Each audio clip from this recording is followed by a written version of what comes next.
நம்மள பல பேர் கிரெடிட் கார்டை யூஸ் பண்ணி சின்ன சின்ன டிரான்சாக்ஷன் பண்றதுக்கும், ஆன்லைன்ல ப்ராடக்ட்ஸ் வாங்கும்பா அதில் இருக்க டிஸ்கவுண்ட்ஸை கிளைம் பண்ண வைக்கிறதுக்கும், மூவி டிக்கெட்ஸை புக் பண்றதுக்கும் யூஸ் பண்ணிட்டு இருக்கோம். இப்போ ரிச் பீப்புள் அவங்களோட எல்லா சின்ன சின்ன டிரான்சாக்ஷன்ஸுக்கும் கிரெடிட் கார்டை மட்டுமே யூஸ் பண்ணிட்டு இருக்காங்க. அதன் மூலியமா அவங்களுக்கு 7 to 18% ரிட்டர்ன் ஆன் இன்வெஸ்ட்மெண்ட் வருதுன்னு சொன்னா நீங்க நம்புவீங்களா?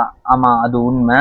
அந்த மாதிரி கிரெடிட் கார்ட்ஸ் எல்லாம் நம்மளாம் நினைச்சாலாம் வாங்க முடியாது. அந்த பேங்க்ஸ் தான் வந்து நம்மளை கூப்பிட்டு வந்து அந்த கிரெடிட் கார்ட்ஸ் கொடுக்கும். அது யாருக்கெல்லாம் கொடுப்பாங்கன்னு பாத்தீங்கன்னா, ஹை நெட்வொர்க் பீப்புள்ஸ்க்கு மட்டும் தான் அந்த மாதிரி கிரெடிட் கார்ட்ஸ் எல்லாம் கொடுப்பாங்க. For example, business class tickets book பண்றது, 5 ஸ்டார் ஹோட்டல்ஸ் புக் பண்றது, டிசைனர் வியர்ஸ் வந்து ஆர்டர் பண்ணி வியர் பண்றது, இவங்க வந்து இந்த ஸ்பெண்டிங்க்கு எதுக்குமே இன்ட்ரெஸ்டே பே பண்ண மாட்டாங்க. ஏன்னா அவங்க வந்து கரெக்டா டேட்டுக்கு வந்து அவங்களோட ஃபுல் பேமெண்ட் எவ்ரி மந்த் ஸ்டார்டிங்ல வந்து பே பண்ணிடுவாங்க. என்னைக்காச்சும் யார் கையிலனா நான் சொன்ன மாதிரி பிராண்ட் பேர் போட்ட கிரெடிட் கார்டு அப்படி இல்லைன்னா மெட்டல் அப்படியும் இல்லைன்னா ஃபுல் டார்க் பிளாக்ல எதனா ஒரு கிரெடிட் கார்டு கையில இருக்கிறதுல பாத்தீங்கன்னா அது வெறும் கிரெடிட் கார்டு கிடையாது. அது வந்து ஒரு பிரஸ்டீஜியஸான பொருள். ஹை நெட்வொர்க் பீப்புள்ஸ் யூஸ் பண்ற ஸ்ட்ராட்டஜி.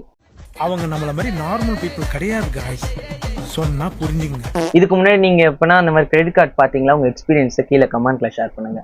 தேங்க்யூ ஃபார் வாட்சிங்.